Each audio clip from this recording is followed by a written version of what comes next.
Welcome to the live stream. We're going to be answering a lot of questions. We're going to be answering some of the comments that have been left on the regular channel as well as the podcast.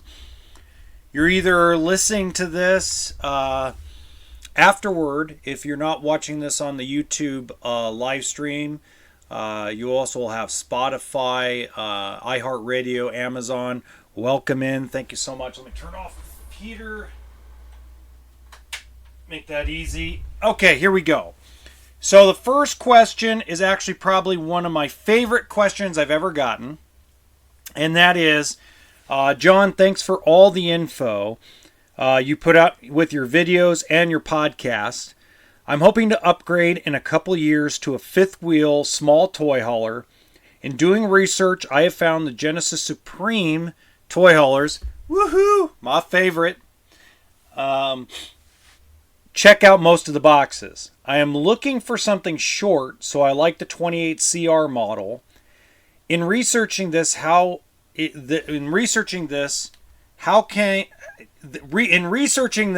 how I came across your channel. Unfortunately, I live in British Columbia, and Genesis does not have any Canadian dealers. We like to camp 3 seasons off the grid, and I was wondering what your thoughts are if the Genesis Supreme with the Arctic package would work up north. Our current pull-behind trailer has a fresh water tank inside and exposed gray and black tanks, and has worked for us for the last 16 years camping in the colder seasons. I think he meant to say colder, not shoulder. I know you are going to be doing a video about the end of the propane fridge. I'm super interested on that, as currently we use our fridge for weeks at a time on propane.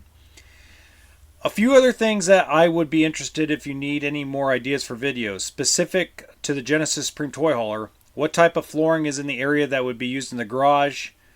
Some look like they have carpet or vinyl.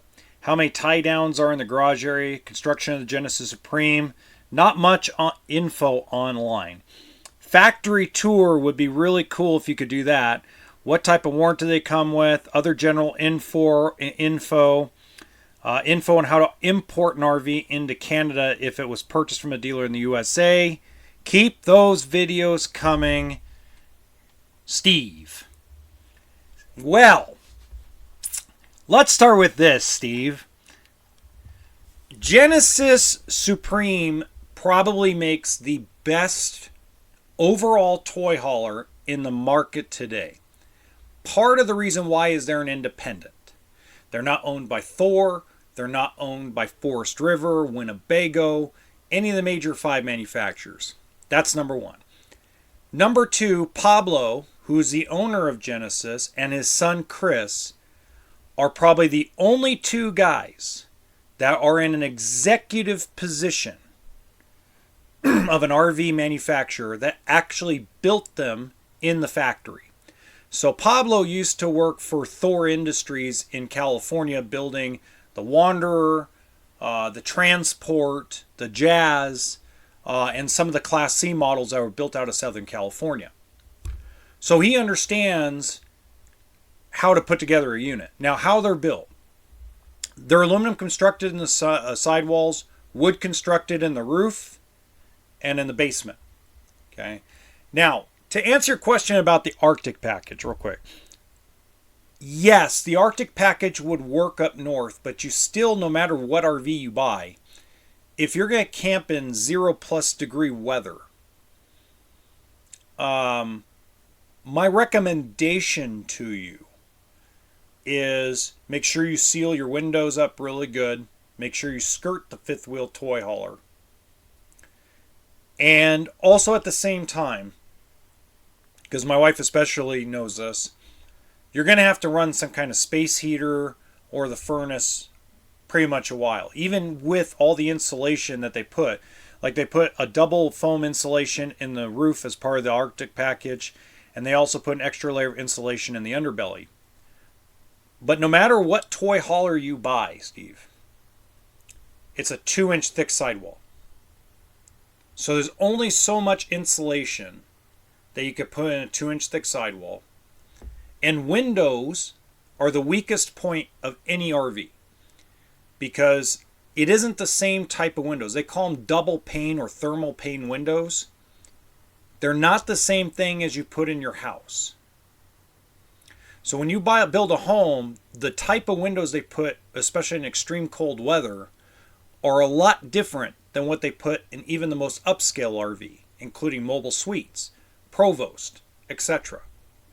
It's a different type of window. Is it insulated? Sure. Is it insulated like a home? No. So what I'm going to do, Steve, is I'm going to recommend you. I'm actually going to email you back finally because I got your email the other day. I'm going to email you back a link to one of the videos I did where my wife and I put insulation on the outside of our windows up in Klamath Falls, Oregon. That seemed to help better than doing anything else that we have done. Doing that window covering as well as skirting the underbelly really helped out, because you're talking about up in the mountains by Crater Lake in Oregon, you have nights where it gets -10, -8. And I'm pretty sure in British Columbia, it gets pretty freaking cold in the winter. I mean, probably not as cold as Saskatchewan or Alberta. But I'm pretty sure it gets pretty damn cold. So there are things you can do to help. Would it be better? Yes. Is it better built than anything in Indiana? As a toy hauler, yes. Okay. Now, as far as the type of flooring, the carpet that you're seeing in the videos or in the pictures is a carpet kit. It's the same flooring they use in every single RV, that like laminate type of stuff. All right. So they use like a scratch resistant type of floor. That's what they use, a scratch and burn and pinprick type of a material. Even though I've proven over and over again they still tear. It takes a lot to tear it. Have you heard of the Trailer Toad 5000? It's an axle your hitch is attached to, takes the weight off your truck. Ooh, I like that. Theo, I may have to actually research that. I have not. So, wow, you gave me another thing to research. That's really cool. I'm going to look into that. Moving forward with this, so the carpet kit rolls up and is set aside. So the tie downs are usually every 18 inches to 2 feet. So like in a 16-foot cargo area, you probably have 8 to 12 tie downs, depending on if it has a slide out or not. If it has a slide out, it's probably going to have closer to 8 to 10. If it has a slide, it's probably only going to have, or if it doesn't have a slide, you might have up to 12. So it really depends on the layout. So some layouts have more tie downs, some layouts have less. It depends on the kitchen. It depends on where the cabinets are, and it depends if it has a slide out or not. Now, typically in a garage model, if it's a separate garage, if it's a 12-foot garage, it's going to have 6. If it's a 14-foot garage, it's going to have 8. Now, that's just a general statement. Some models that Genesis build have more. Some have exactly what I'm talking about. Okay. Really, the other part about how Genesis is built is he still vacuum bonds the sidewalls. So that's a lamination process where they basically suck the glue out or suck the air out during the gluing process. And then he pinch rolls the floor and the subfloor. And then from what can tell now, the newer stuff is vacuum bonded in the ceiling as well. Now, I think the reason why he does all the way, a little mixture of all of it, is because of the amount of insulation he puts in the roof when you get the Arctic package. I haven't gotten him on. I've been trying to get him. So here, give you a little background, and just so you guys know, I tried to get Pablo here. I tried to get Pablo down to the dealership so I could have him on either the live stream, the podcast, or just do a walkthrough video with him. And he keeps chickening out on me. Now, not literally chickening out on me, but like his schedule's so busy that it's like I got to get him on here, because if I got him on here, see. Here's the thing. When you're Hispanic, I worked for a Hispanic owner from Michoacan, Mexico. I worked for a guy that owned an RV dealership in Oxnard, California. His name's Martin. And Martin didn't feel comfortable sometimes with people that English was their first language, because he felt his English was bad. And his English wasn't bad.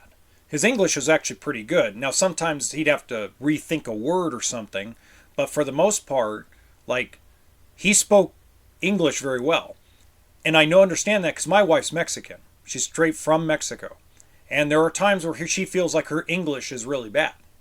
And she's been telling me that for like almost 15 years now, right? So a lot of times when they're from another country, and not just Mexico, but any other country, and English is a second language, sometimes it becomes a little like, well, they don't want to be put in a situation where they don't look like they can speak. And it's very nervous to be on camera. Trust me, if you look at my earlier videos that I did, I had a tough time being on camera. I mean, it's taken me 2 years to kind of get to this point. So, and I am going to try to do a factory tour.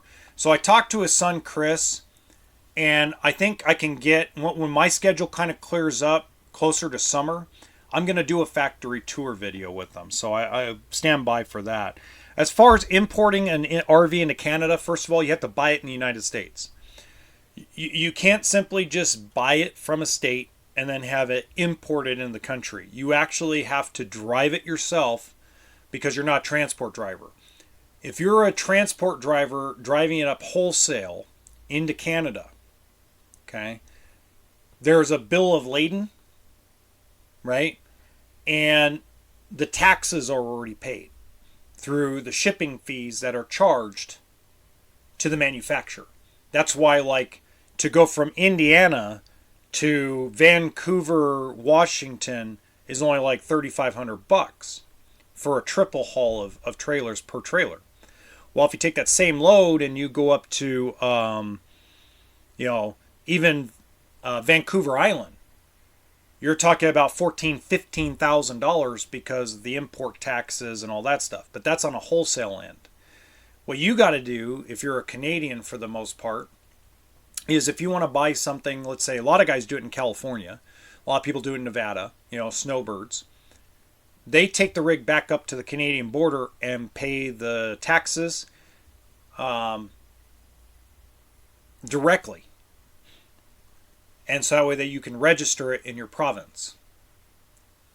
If you do it another way, you're going to end up actually paying more money, from what I understand.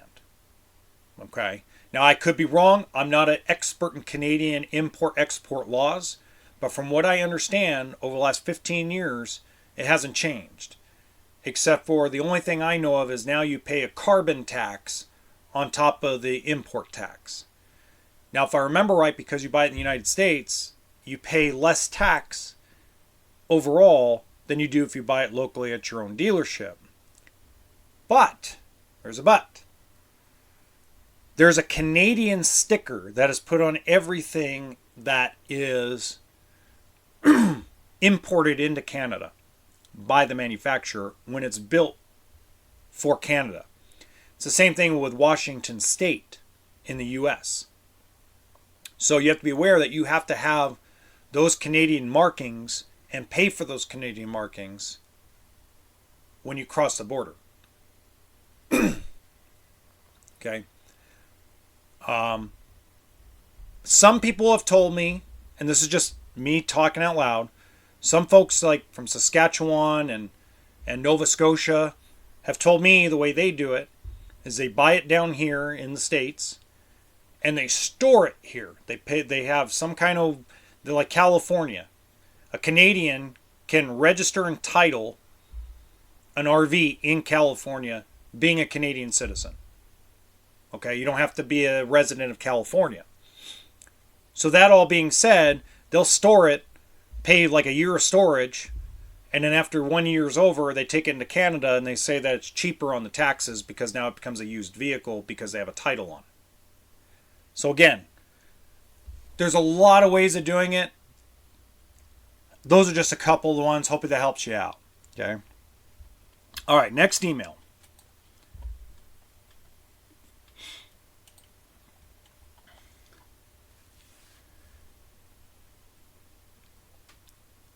Wow. Okay. I have a trade-in that is a 1992 fifth wheel with a generator, solar, I have poured about $15,000 of my own money into it to make it off-grid possible. All I'm trying to do is recover about 10 grand of it because I've owned it for about 4 years. But dealerships and most people that come and want to look at it private party want to give me a couple $100. Would it be better for me just to strip all the solar panels and the generator out of it and then go trade it in? I have been told that probably is a good idea by some neighbors, but wouldn't a dealership frown upon it? Okay. So a 1992 RV of any kind. I just took in recently a 1997 little travel trailer. I sold it for $250. I took it in for $200 and I sold it for $250. Okay? It doesn't really matter what was on it. Because like yourself, you made all these great upgrades to your fifth wheel. Okay? It's an older one. Some people feel like the older ones are better. It would be great where someone has no way to upgrade their truck like F-150. I am going to get one and use one of my F-250 hauling 34. Oh, okay. Hyperlite. Okay. XLR. That's pretty cool. XLRs are all right. They're not bad. So yeah, strip off the solar panel, strip out the generator, and trade it in. Now, if it was a 2017 or 18 fifth wheel or travel trailer, I would tell you absolutely don't do that, because at that point you're just going to devalue the rig even worse than it already is, because you're going to have a bunch of holes, you're going to have wiring hanging out. It's going to be a disaster. While in a 1994, you're going to find either the dealership is going to take it off your hands and create some down payment if you're a finance buyer, or number two, they're going to take it off your hands so you don't have a bunch of people coming to your house trying to negotiate with you on a 1994 fifth wheel. Like me, I turn around, sell them for real cheap, turn around and get rid of them. I mean, that's how I do it. And most of the time, the people that come and buy the really older rigs, they gut them anyway. They gut them, they create their own houses out of them. I watched a guy personally on YouTube itself, here on YouTube, saw a guy that literally bought like 15 old rigs, shipped them down to Colombia, and turned them into actual houses. So there's different strokes for different folks. There's no need in you keeping all that upgraded stuff on there, especially solar panels and a charge controller and an inverter and a generator are easy to pull out. Well, they're a lot of work, but they're easy to pull out. It's not like you're trying to pull out a fridge, right? So definitely my advice would be it won't matter to the dealer being that old. You're going to get the same money with all that stuff than you are without all that stuff. So that will really help you out.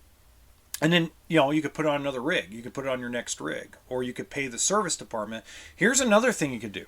This is something I've done before in the past too, is if you're trading it into a dealership and you're buying something else, negotiate them ripping all those solar panels off and putting them on your new rig. Right? I mean, it's not going to make a difference. Camping World, as an example, won't care. Most managers are smart enough to know that in 1994, they're not going to get a lot of money for it. So service can make a little money, sales can make a little bit of money, and you get to keep probably thousands of dollars of extras that you put on an older rig, you get to keep. So great question. I haven't been asked anything like that in a long time. Usually it's about satellites, but that's a really, really good question. All right. The third one, and then we'll get into questions people are leaving me in comments. So I'm starting to find out a lot of people rather leave me the questions in the comments. So I'm going to read those as well. Okay. Love your channel. Love your podcast. I've been listening to both now for about 5 months, and you're as real as they get. I really appreciate it. But for a lot of us that probably watch you, what's on our mind, what happens if a major corporation goes in and offers you a lot of money to become politically correct, like a lot of other RV YouTube dealership guys? Well, that's a great, fantastic question. I've thought about this. I think I talked about it on my podcast once. I actually thought about this. Swear words, Camping World. You're funny, Theo. Let's use Lazy Days as an example, okay? Let's say Lazy Days RV or Blue Compass, which is the old RV retailers, actually contacted me and said, look, we want to hire your channel to be our Josh the RV Nerd type of thing. I would really not, I would have a tough time saying no if it was a good amount of money, but I would have a lot of conditions. And one of my conditions, just to let you know, is that I get to talk about however I want, whatever I want, whatever I want. There will be no control over my content. I heard, I was talking to a couple guys in this influencer space. That's very interesting. And one of them actually knows Josh the RV Nerd. And, I actually am looking forward to one day meeting him. Haven't met him yet. I've been looking forward to it. And it just seems like him and I'll be at I used to be at a show and he just leaving the show. Stuff like that. It's like we've been to the same spot, but always a day ahead or a day behind each other. Can't wait to really meet him. But there were rumors amongst the influencer community that when Bish's RV bought out the whole thing, that there were a lot of conditions of content that he can create. And you could kind of tell that may or may not be true. I'm not going to say it's 100% true because we don't know, and nor would I really, even if he told me yes or no, I would never tell you because that's his personal business. But I would not want to go down the corporate side of things unless I got to be me. It's like Mr. Beast with Jimmy, Mr. Beast, and with a lot of these other guys. It's like if too much corporation got into my channel, that's why I love my owner so much. His name's Glenn. And Glenn lets me do whatever the hell I want to. Like, you do you. You do your thing. So don't worry about that part. I would never let anybody get away from my transparency because a lot of people get mad at me. If you actually look at some of the comments I'm going to read, because I don't mind reading the bad comments. It actually just drives me to be more transparent. But there are people that hate my videos and hate the truth because either they work in the industry and they don't want to hear about it, or number two, their political beliefs, whether they're on the conservative or liberal side, doesn't matter. Their political beliefs make them understand that only the television is right and only the news stations are right. So I'm going to continue to be me, no matter what. So you don't have to worry about that. Okay, now into my favorite part, the comments. I relish in this because there's some really great questions. There's some really great comments that I'm really excited. Even people that have opposite views of me leave some great content on this stuff.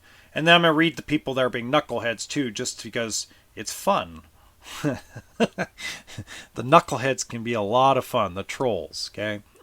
Let me give you one troll one, and it really isn't a troll one. It's actually a guy that actually is funny, because I filmed a travel trailer I recently sold. Sold it for like $8,000, okay? And I did a short video on it. I always do short videos on the old stuff, and he says, after cleaning up all the puke, piss, and crap, and sex fluids, this is a steal. And he sticks out a sticky tongue and laugh. I thought it was hilarious. And I'm pretty sure he thought it was funny. Okay.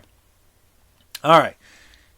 Here's somebody that, again, 15% of people in the RV industry will never buy from me because I'm too much of a straight shooter. Okay. 85% of people love my process, love what I do on camera, love what I do in person. 15% of people can't stand me. This is one guy that can't stand me. I'm paying straight cash, and I'm buying from a private party to avoid all your guys' dealership junk fees. Okay? So not everybody does junk fees, sir. Just to let you know. Fees that are not junk. Sales tax, can't control sales tax unless you live in Montana or Oregon or something like that. Sales tax is just a part of life. There's nothing we can do about it. We can't sit there and simply not charge it because you feel it's a theft. For us to be in business, as a dealership, as a grocery store, as anything that sells non-food items, we have to charge sales tax in sales tax states. Nevada, California, Texas, New York, Washington State. Washington State. I mean, places that don't have sales tax, Montana, Oregon, move to one of those states, get an LLC, pay cash, 100%. I get it. Fees that are not junk fees. Prep fees are not junk. The manufacturer doesn't. First of all, let me start with this. Every dealership charges prep. Every dealership charges prep fees. Whether they disclose it on the contract or they hide it in the selling price when they advertise it online, everybody charges prep. And the reason why everybody charges prep is because the manufacturers, unlike the car industry, do not pay the dealership to get a unit ready. It's all out of pocket. So like 2 batteries, even if you get cheap batteries, battery box, cables, things of that nature, I put 2 batteries on, it runs me $560 for all the equipment, the fee that I have to pay for the disposal fee or whatever you want to call for the batteries, everything else. It runs me about $560 in batteries and propane, plus fuel if it's a toy hauler, plus fuel if it's a motorhome, plus. In the end, it runs me an average, if you include labor and everything else, it runs me about $1,500 to get a unit ready for someone to pick up. And that doesn't come out of the factory's pocket. That comes out of the dealership's pocket. So a lot of times dealerships charge prep. Now, freight fees are bullshit. Sorry, excuse my language. I don't normally cuss on here. I usually cuss on the podcast. Destination charges, absolute baloney. Big, huge monster title fees just because the state allows you to do that, complete horse manure. Okay? But you get charged prep and sales tax, license fees that go to the state. Those are not dealership fees. Okay? That's normal everything. Now, if you want to go and try to cut corners with the government, that's between you and the government. Had nothing to do with me. All right. Okay, there were 2 people, 2 absolute people that said this. Please get to the point on your longer videos. Otherwise, I'm not coming back here. Okay, first off, to those 2 people that sent that identical comment, as I said, you can't really get to a point without putting things into context.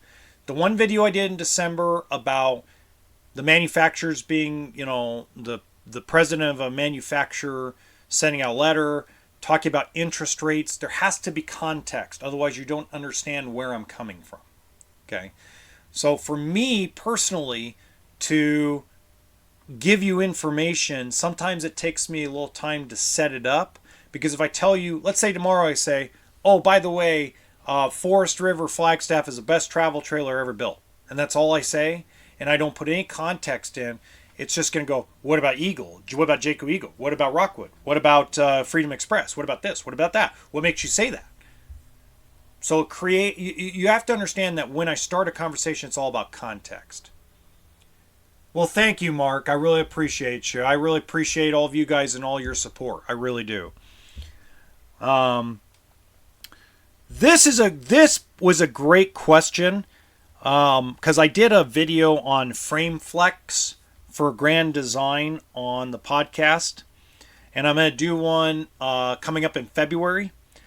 It's what is the best price I should pay for a 2023 Grand Design Solitude here in January of 2024, and what do you think about the FrameFlex issues that people are having with Grand Design fifth wheels on YouTube?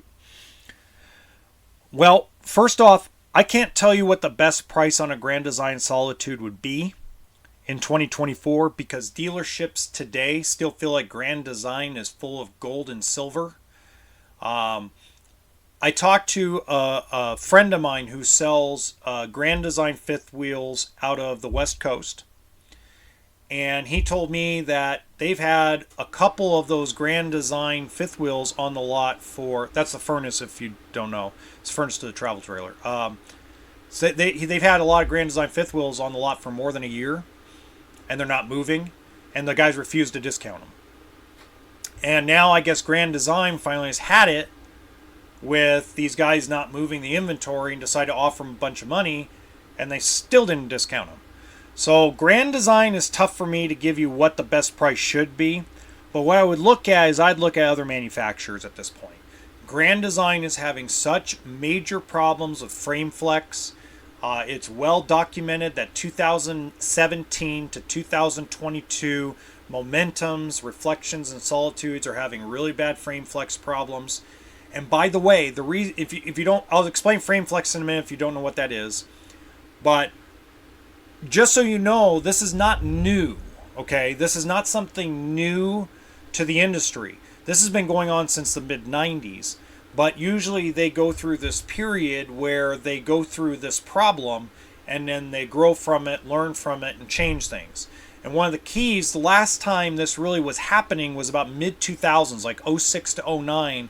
Keystone Montana and Keystone Cougar were having a lot of frame flex issues.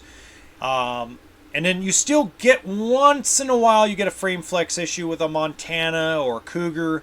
But right now Momentum, Solitude, and Reflection are really going through it right now really bad. And it's really well documented, especially in the bigger ones. Not the small fifth wheels, but the large ones. What is the full-time travel... what is the best full-time travel trailer? My wife and I want to go off-grid. We have a F-150... 6,950 tow capacity. Mark, I would look into Flagstaff Rockwood on the Forest River side. I would look into Keystone Cougar on the Keystone and Thor side. And this will shock you because most people don't know that I may not be a fan of the Grand Design fifth wheels, but I do like their travel trailers and I do like the Imagine. So those three, most of the time, are already either inverter prepped. They already have some good amount of solar, and they use the Go Power system, which means that they can hook and you can parallel some solar panels on top. Already a majority of your Rockwoods and your Flagstaffs are already geared and ready for 2 AGM batteries. And to me, they're just the best built trailer. Keystone is finally kind of catching up to that with the Cougar travel trailers. I really like them. I wish I could sell them here at the dealership. They're a bitchin' travel trailer, and I really like them. And then the Imagine is not set up for dry camping yet, but it's a well put together travel trailer. It's Grand Design's best item they make. Hands down to me on the service side, Imagine is the easiest to work on out of all the Grand Design products, including their stupid fifth wheels. And we found it's easy to wire a lot of solar. We found it's got a wide enough basement area to put an inverter in. So, you know, that's something really, really to look forward to. Ooh, we got some good questions here. Hold on, we're going to roll through this. Okay, Larry Himes. I thought about a similar sort of scenario in the inverse. 1992 unit with add-ons through NADA evaluation, internet rates drive acceptable sell prices. Go buy an insurance total at the auction. Ooh, that's not a bad idea. Larry, sometimes that works out pretty good. Sometimes it doesn't. I've bought stuff at the auction that's total loss stuff before when I was with an older dealership that just sold nothing but used. And I got screwed a lot. I got really the shaft a couple of times. I like the idea, but I've gotten the shaft too many times on that stuff. I'd rather, if you're going to do something like some people do, I like this guy that took the rigs to Columbia. He just basically took stripped out rigs that were old, 30, 35 years old, bought them for a couple $100 up to $1,000, and made them into homes in Columbia. I love that. That was great. Okay, let's go down a little more.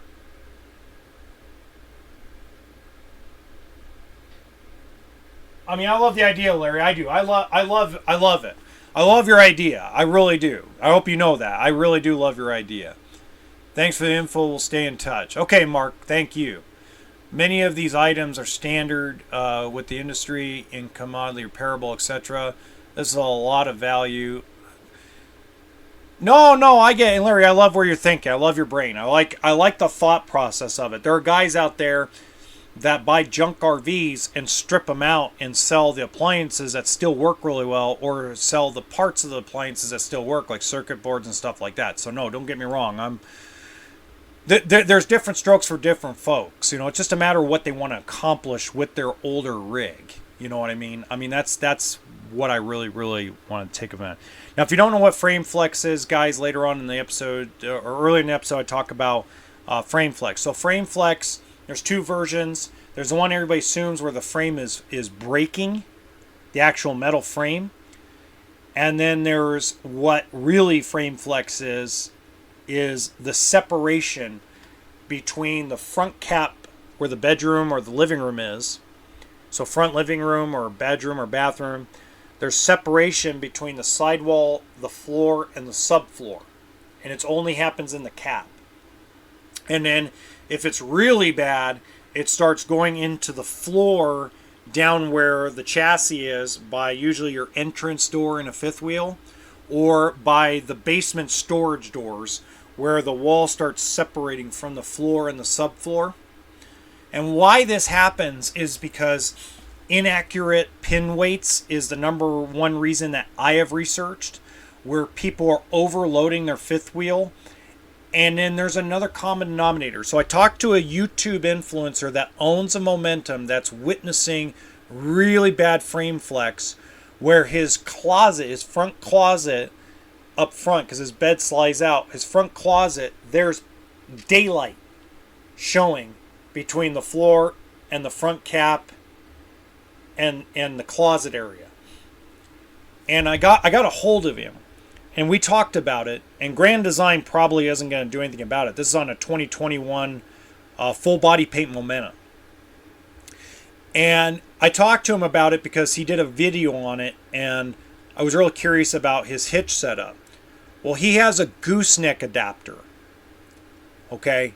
Now, what I'm finding out as I'm doing more homework on this FrameFlex thing, a lot of the common denominator is these heavier, bigger fifth wheels. I'm talking about the 40 plus footers that are 12, 13, 14,000 pounds dry. People are putting gooseneck adapters, and there's got to be a correlation when the majority of people witnessing this new FrameFlex and the gooseneck adapter. Now, not everybody, because there's some people I've talked to that are having this FrameFlex issue with Grand Design that have regular fifth wheel hitches. But there seems to be a common denominator where the majority of them are using a gooseneck adapter system on their fifth wheel. Now, a lot of reasons why people are using gooseneck adapters is because they want the lightweight Anderson hitch. They want the freedom of using the bed of their truck. All understandable. The turn ball in the middle of the truck is sometimes a good idea. It's how agricultural trailers are towed a lot of times. I understand it. I'm not against it, but I want to give you the information. Okay? So this is not anti-gooseneck. Now, I'm not a fan of the gooseneck, but I'm not against it either. I understand the concept behind it, the turn radius, the less of a bulky item in the bed of your truck. I get it, but just kind of keep that in mind. Also keep in mind that I'm trying to contact Mr. Lemon at Grand Design to see if they have any kind of comment about their FrameFlex issues.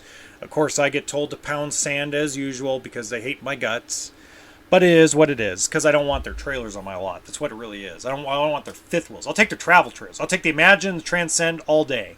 But I don't want their fifth wheels. Okay.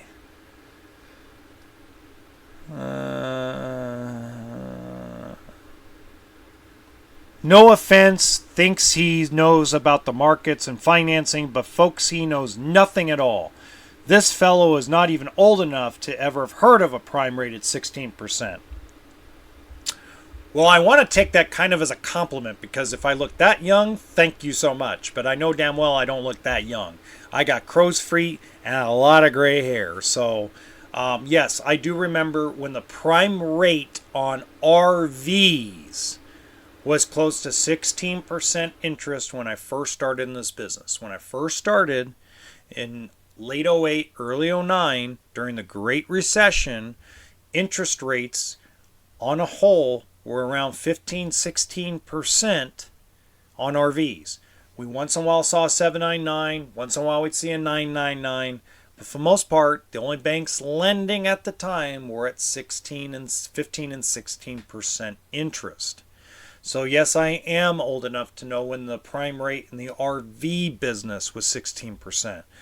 So yes, sir, or yes, sir, or ma'am, whatever you may be, I understand that you think that I don't know anything, but I've been doing this 15 years, and I know bloody well that rates in houses were not 16%, but RVs, they were really high. They were hovering right around 16%, especially right around mid 2009, and they didn't really start coming down till around the middle to end of 2011.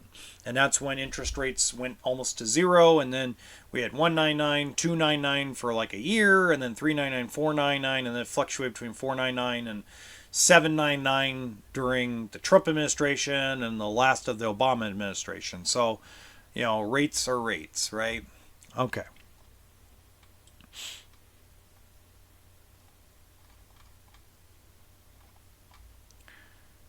Okay.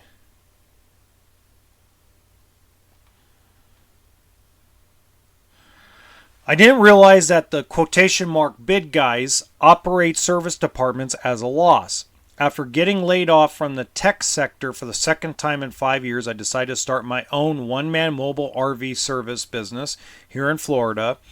I've been surprised at how accommodating the larger shops around here have been when I need parts or tech advice from them, but it makes sense now. If they're running at a loss, I'm not competition, I'm reducing their loss.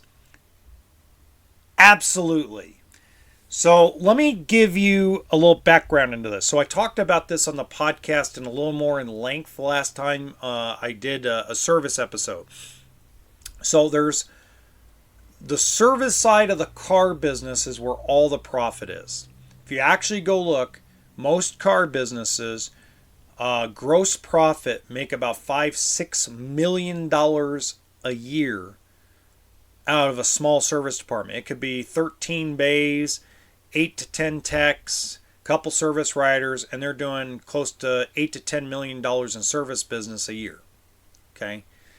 Now, what they net out of that's not very much, but they're always in the black, and service pays the bills in the car business. In the RV business, sales carries the load. If you're not making money in sales at an RV dealership, if you're not making profit in the sales part of the RV dealership, you'll go out of business. If you don't make any money in the sales part of the business in the car business, you're probably still doing really well because the service department and parts department carries you. Part of the reason why, and hopefully this will help you out, Java being 215. Hopefully this will help you out. And by the way, congratulations on starting your own business. When you're a one-man mobile service guy, I just had 2 technicians of mine quit over the summer and start their own mobile service here in Pahrump, Nevada, named Scott and Jacob. Good guys. JNS Mobile Service.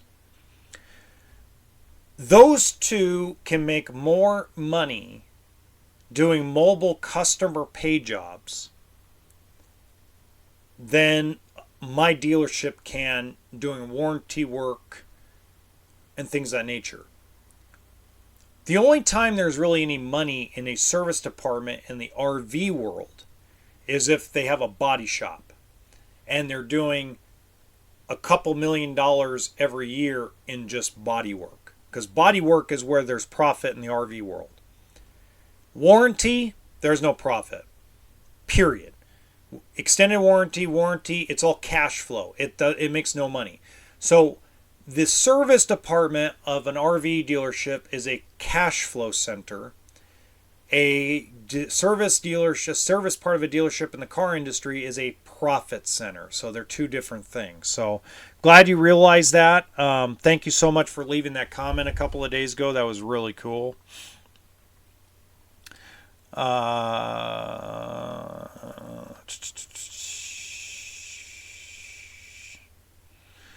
For $145,000, I'm wondering if I pay cash, would I get the same? I'm wondering, paying cash for one, would I get the same deal or above that price or below that price? I have no credit due to the divorce, but I do have some good cash lying around. So here's the thing. There's a couple of ways to go about this. Okay, first of all, I don't charge more people to pay cash, but I don't negotiate my price at all. So if you were buying from me, you would pay the selling price. I wouldn't charge you more just because you're paying cash. Okay, but there would be very little, if no, negotiation because there's no second or third profit center. So I've said this before, so I'll quickly go over it. There's three ways to make money on a selling deal. Number one is through the purchase price of the RV. Okay. The second way to make money in an RV deal is through the financing, where the company, the finance company will give you a flat for giving the loan. Sometimes it could be as little as $250. Sometimes it can go up to $2,000. It depends on the loan, etc. The most I've ever been paid on a flat was $5,000, and that was on a big, huge motorhome. Okay, that's on a flat from a bank. I'm not talking about marking up a rate or anything else. I'm talking about just a flat fee that the bank hands you for saying thank you for giving me the loan. Okay, that was like $190,000 loan, whatever it was. Okay, number three, part of number two is also finance products like extended warranty, paint and fabric, things of that nature. Third way to make money is through a trade-in. So if I have somebody that's trading in, let's say, a 2010 travel trailer and they're paying cash, I'm probably going to be a little more negotiable with them because I can probably make a little money on their trade. If I have somebody with a trade, financing, and a lot of down payment, I'm probably going to be a lot more negotiable with them because now I got ways to make money all three ways to make a deal. So now there are dealerships that are knuckleheads that want to charge you more money to pay cash, or they have a special financing price. I'm not against people making money, and I'm not against that, but that's kind of stupid, okay? And here's why I think this is stupid, just to help you out. James Miller-EB8NT. Here's where I'm going to go one step further than I already did. Here's why I think it's kind of dumb to play that game. First off, you really don't get to keep the flat the bank gives you or get the kickback from the bank if the person goes and turns around and pays it off in 2 months. So if you have somebody that's always will be a cash buyer, just treat it as if you're negotiating a cash deal. Okay? Stop trying to force people to finance because you're going to get screwed. Because you're depending on this money coming in from the kickback from the bank, but then you don't get to see it or you have to pay it back because, whoops, they paid it off in 2 payments because I was a knucklehead and tried to cheat the system. Gap insurance is cheap. Most dealerships on the West Coast doesn't sell Gap anymore, and that's a video for another day. But yeah, I mean, just kind of those little things. Like, if you came in and told me, look, I want an extended warranty, but I don't want to pay this amount more than $160 or $150 with the extended warranty. I mean, that's a negotiation that works for cash deals. Anybody who's raising their price for cash is an idiot. Okay? And I understand why they're doing it, but they just didn't think the process out before they decided to do that stupid shit. I mean, it gets a little ridiculous when, you do knucklehead crap that doesn't make you money. It costs you money. And telling everybody, I know you're a cash buyer, but if you finance it and you hold the loan, and I have to hold the loan on a handshake, I mean, You have to hold it for like 6 months to a year, otherwise I'm not going to get the money. I'm sorry. Most people are going to smile and tell you, I'm going to get one over on this guy. I'm going to tell him I'm going to do it, and then I'm going to pay it off on the first payment. I mean, just negotiate the price. This is what I say. Go to a price that you list on the internet that you're willing to take a cash deal on. And if somebody's really going to finance, then negotiate the price. If somebody's a cash buyer and they want a discount, tell them no and move on to the next customer if they don't want to purchase at your purchase price. I mean, that's literally what dealerships should do. And then it makes the customer feel like they're not going to get game played to death. And then you don't have this issue. But hey, what do I know? I've only been doing it for so damn long, right? Sorry. My sarcasm meter is way up today. Like, it is way up there.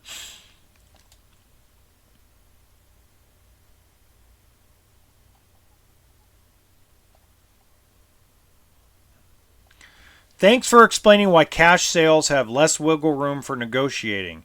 I agree that businesses need to make a profit to stay in business. Unfortunately, how dealers make their profits is not always transparent. So I appreciate your explanation. Hey, I appreciate you being so supportive.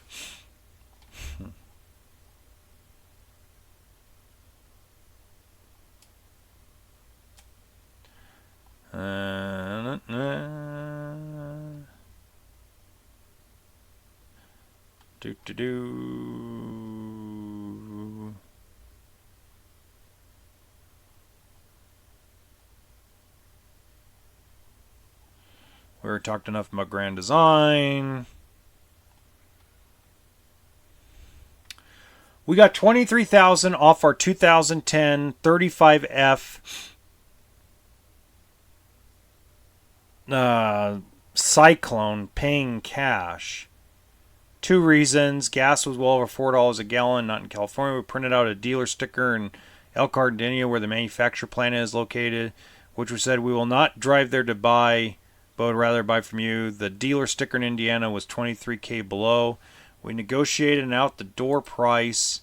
Now compare that today. Inflation is eroding the dollar. Paying cash today is frowned upon. Everything today is about credit. Dealers today make money from credit. If you research, you will find many, if not all, RVs are now junk.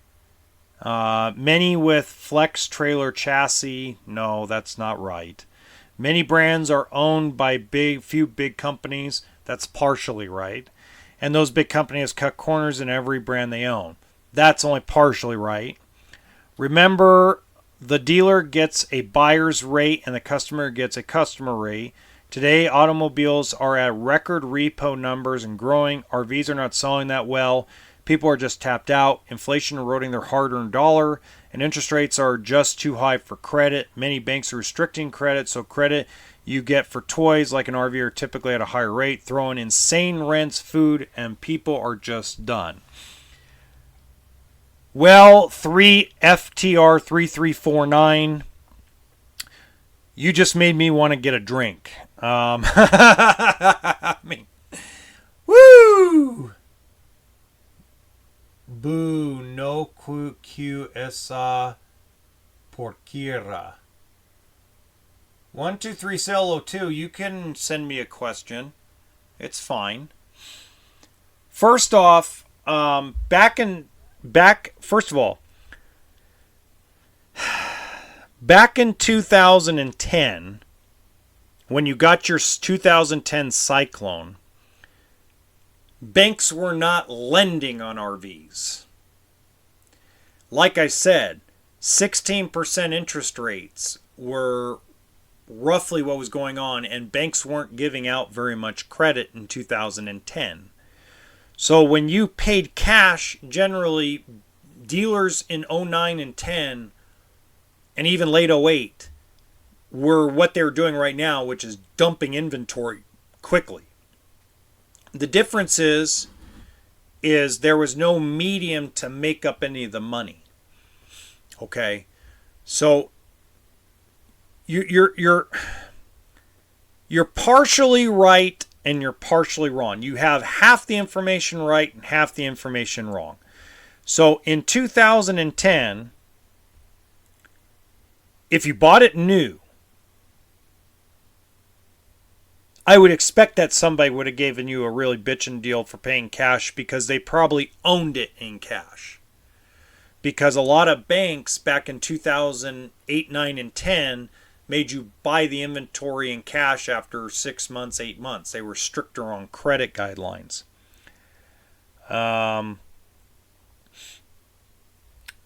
Inflation is eroding the dollar. Paying cash is frowned upon.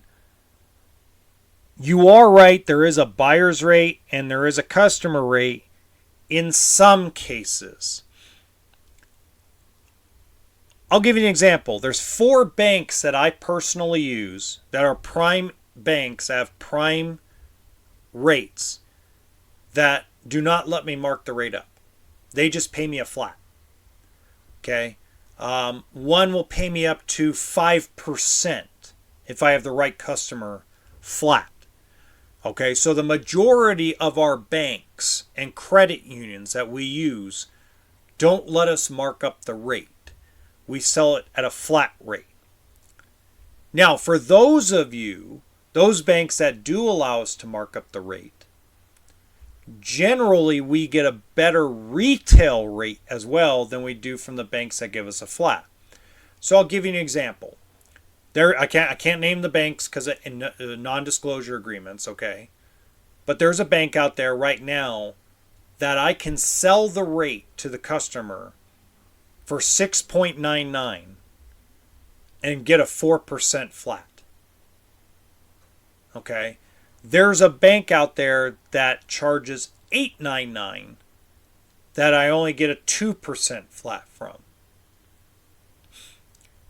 There's credit unions out there that are like 10.74, 8.74, all kind of over the map. They're all over the damn map anymore.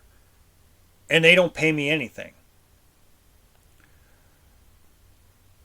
So the reality here is that you are partially correct. Are they all junk? No. Do all of them, are there many flex frames out there? No. Are there too many that they're more than there should be? Absolutely. Especially Grand Design fifth wheels. So I'm going to disagree with a lot, but agree with a lot too. So I don't disagree with you completely, but I don't agree with you completely. Are a lot of brands now owned by a few big companies? Yeah, 4 major ones. Are they all cutting corners? No. There are brands like DRV, which is Mobile Suites. That's owned by a big corporation, a big mother company owns it, and they don't cut any corners. They're really, really good, solid product. Riverstone by Forest River. They don't cut the corners that Grand Design fifth wheels do. Grand Design fifth wheels don't cut the corners that Primetime fifth wheels do, or Jayco entry-level fifth wheels do. There's travel trailers like Coleman and Springdale and Wildwood. They cut corners more than Flagstaff and Rockwood. But we're talking about it really, and to be fair to all these brands, it really depends on what you get what you pay for. You seriously get what you pay for. So if you're going to pay, watch this, $15,995 for a brand new trailer, you're going to get a $15,995 trailer. You're going to get the quality of a $15,995 trailer. If you spend, now I'm not saying in every case, okay, but if you spend $200,000, in most cases, not all, but in most cases, you're going to get a lot better quality unit than your $15,900. But I'm going to be very blunt here, and because I'm trying not to be too harsh, because I do understand where this comment came from. Okay, this comment came from probably somebody witnessing a lot of problems or a technician in the industry that has experienced a lot of problems. So that's why I don't want to bash this person. I'd rather say this, that RVs in general have had problems for 47 plus years. It doesn't matter if you buy a 1970 or a 2020. They are earthquakes on wheels. Do all of them have major problems? No. And I'll get to your question here in a minute, Theo. Are they all perfect? Absolutely not. There's no such thing as a perfect RV. I've been pretty lucky in the ownership of a couple ones I've had. And I've had some bad luck. It's just like with cars. I've had some really good luck with cars. And I've had some really bad luck with cars. So just keep that in mind. All right, Theo. A loan on my 17 FR Forest River XLR 35 was 10% purchase in August 23rd. 23. Wasn't bad, I think. No, I mean, if you bought a 2017 in October of 23, you probably saved some money. Hard to buy used. Used market hadn't quite crashed yet, but it wasn't at the top of its game either. So that's a decent purchase. The market really didn't start like tumbling till late November, right after Thanksgiving. It just took an absolute crap.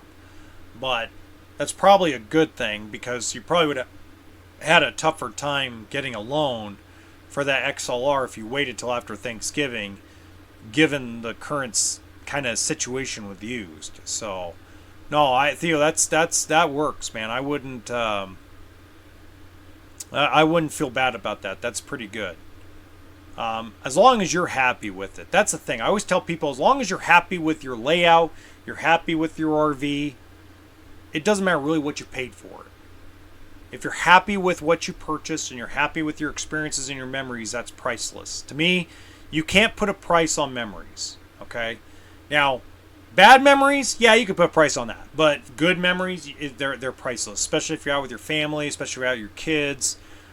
If you look at my channel in general, I love doing the fishing trips that I have my kids and my wife. I always love putting videos of that, especially Kachuma Lake, Bishop Creek, Jenks Lake. Those memories are priceless. So you can't put a value on that.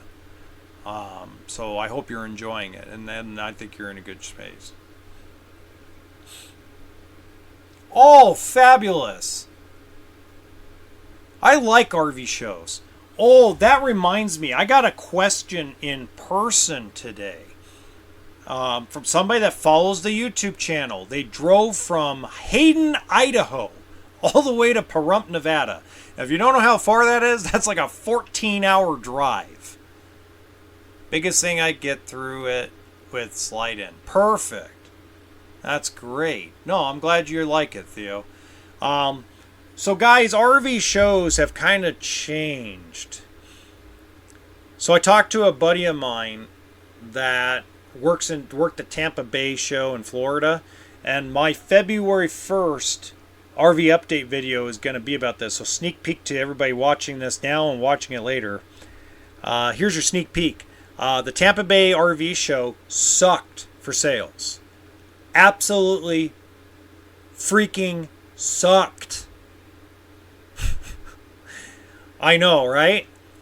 And everybody's going to judge retail sales and what they're going to order based on the Tampa Bay show, the Cleveland show. Most people go to shows to look anymore. That's reality. So, like Roseville, Illinois, or Rosemont, Illinois. Okay? I'm not going to use you as an example. I'm going to use the Tampa Bay show as an example. There's people that drive 7-8 hours from different states that are not in Florida that drive to the Tampa Bay show to go look at 16,000 RVs over a 5-day period. And more than likely, they're going to drive back to their home state and their hometown and try to find something close to their house before they go shopping anywhere else. That's a fact. So I think one of the things I'm going to say in this video is, if I were in the manufacturer's shoes, I'd stop sending dealers to these shows. because I think sending dealers to these shows is moronic and stupid, because you're going to pay more money at a show than you are on the dealership lot. That's a fact of life. They have to make more money at a show because of the cost of the show, because the manufacturers don't pay for the show space anymore. They don't pay for the movement of the RVs. They don't pay for shit. No offense to Forest River, Keystone, Thor, Winnebago. They're cheap as hell. This will be your first. I want to purchase one, but I'm scared because I'm not knowledgeable enough yet. Basic Mom, go to a couple of shows. Don't look, if I know that it's really tempting because everything I'm telling everybody is buy now because the prices are so good. But remember, I also say this. I say if you're not ready, there's 3 things you have to be. I always have trained sales guys. They have to be ready, willing, and able. Most of the time, ready is the hardest part to get to. Willing and able is easy. Once you get to the ready part, most of the time you're willing and able. Okay? So don't rush the process. If you have to wait till next year and you have to spend a little bit more money, I'd rather have you spend more money and be ready and be knowledgeable and be confident than go rush the process and go jump out there just because the deals look good. Because if you rush into it a little too quickly as a newbie, and my message, by the way, my message about go buy now, go buy now, go buy now is for those idiots that are standing on the sideline thinking the market's going to crash, okay? You will know when you're ready. Go to this show, go look, go have an open mind, okay?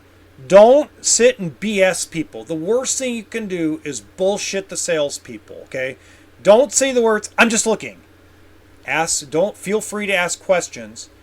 And here's what you do. If you don't want to bother a salesperson because you're not buying that day or buying at that show, ask for the factory rep. A lot of times, most of these factory reps will be at these shows. So let's say you like a Lance travel trailer or, I don't know, let's use Mobile Suites as an example. Most of the time, they're going to have a rep there at the show. Be patient. They get bothered a lot.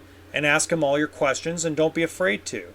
And if they have a problem with it, show them my damn channel. Show them Josh the RV Nerd's channel, because Josh says the same things I do, like go talk to factory reps if you don't feel comfortable talking to salespeople. But don't blow off the salespeople. Just go, hey, look, I'm not buying during this show, so I don't want to waste your time, but I do have questions. Do you have the factory rep for this brand on site? And a lot of times I say, yeah, he's over there. And point you in the right direction. You'll get more questions answered through respecting the fact that they have to stand at a show for 12 hours. Trust me.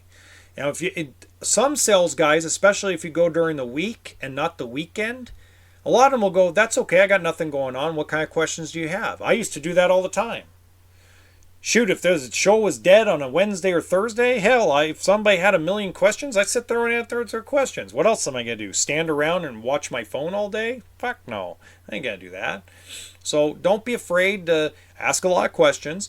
And if you're ready in February to make a purchase, make your purchase in February. If you're ready in 2025 because you feel like you had enough fun looking and having fun and hunting around, purchase until 2025. Don't feel the pressure just because the prices are good. If you got to pay more, pay more. Okay?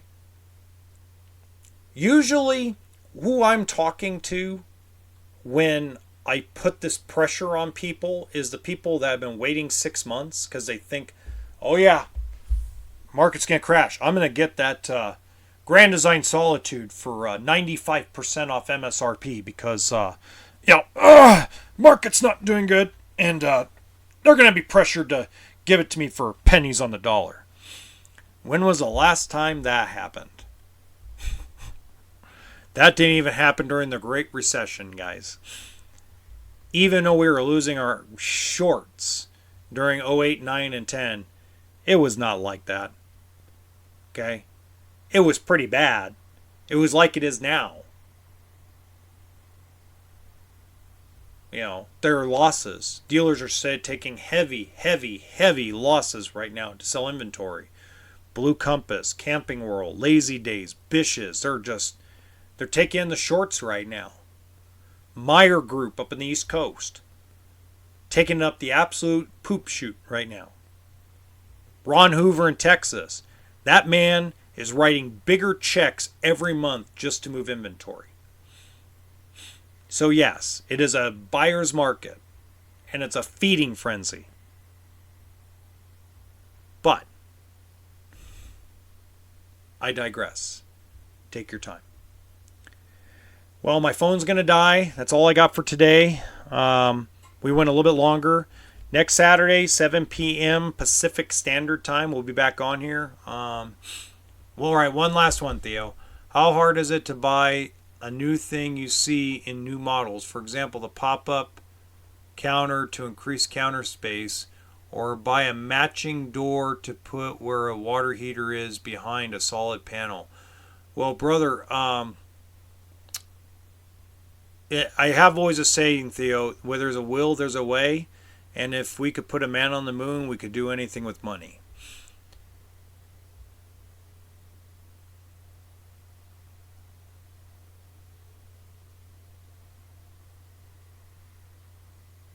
Oh, yeah, no, that's true. They do get beat up in the snow.